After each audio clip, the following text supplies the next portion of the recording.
दोस्तों, सुख दुख, नफा नुकसान और हार जीत, ये सब परिस्थिति में आप बैलेंस रहिए, क्योंकि ये चीजें तो आती ही रहती है। ये जीवन का चक्र है, रात के बाद दिन, दिन के बाद रात। उसी प्रकार जीवन में सुख है, वो क्षणिक है, उसके बाद दुख आएगा। दुख भी क्षणिक है, फिर सुख आएगा, ये भी चलता रहेगा। उसी प्रकार बिजनेस में, कपड़ों के व्यापार में अपने को मुनाफा भी है, नुकसान भी है। नुकसान के बाद मुनाफा, मुनाफा के बाद नुकसान, ये गतिविधियां चलती ही रहती है। तो आप ये सब परिस्थितियों में बैलेंस रहिए। आप नफा कमा रहे हैं, एक शोरूम का 5 शोरूम हो गए आपके, तो क्या हुआ? आपको मालूम है कि इसके बाद मेरी ये 3 दुकान भी चली जाएगी। ये क्षणिक है, 10 साल आएगा, 5 साल आएगा, 25 साल आएगा, उसके बाद फिर जो मिट्टी में पैदा हुए थे वही मिट्टी में मिल जाने वाले को। ये एक घटना चक्र है। तो ये चीज दिमाग में लेने की जरूरत नहीं है। देखा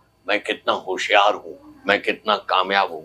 नो सॉरी, ये परिस्थिति में आप चलते रहिएगा। दोस्तों, एक चीज और आपको बता दूं कि जैसे भी परिस्थिति में आप वर्तमान में है ना, उसको सेलिब्रेट करें, उसको एंजॉय करें, उसे अपनाएं और महसूस करें कि ये परिस्थिति में अगर आप दुखी हैं, अगर आप सुखी हैं, आप बेकार हैं या अच्छे हैं, वो सब का एहसास करें और उसको संभवित आनंद में परिवर्तित कीजिए।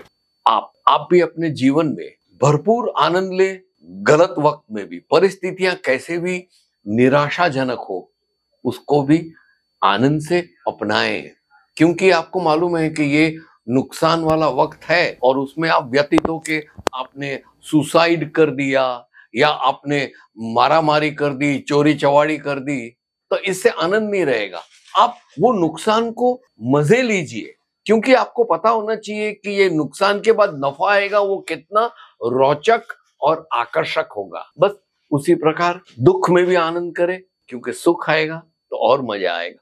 ये एक चीज है, ये जीवन है, इस जीवन का यही है रंग रूप। थोड़े गम हो, थोड़ी खुशियां, यही है छांव धूप, यही है रंग रूप, ये जीवन है। दोस्तों, ये पंक्तियों के साथ आपसे विदाई लेता हूं, लेकिन आपसे वादा चाहता हूं कि आप जरूर से अपने जीवन में भी आने वाले उतार चढ़ाव पे ये दिमाग में रख के सामना करेंगे। तब तक से लिए मैं आपसे विदाई लेता हूं। गुड बाय दोस्तों, फिर मुलाकात होगी। साड़ी कुर्ती या हो लहंगा, सही दाम का नाम केसरिया, सही दाम का नाम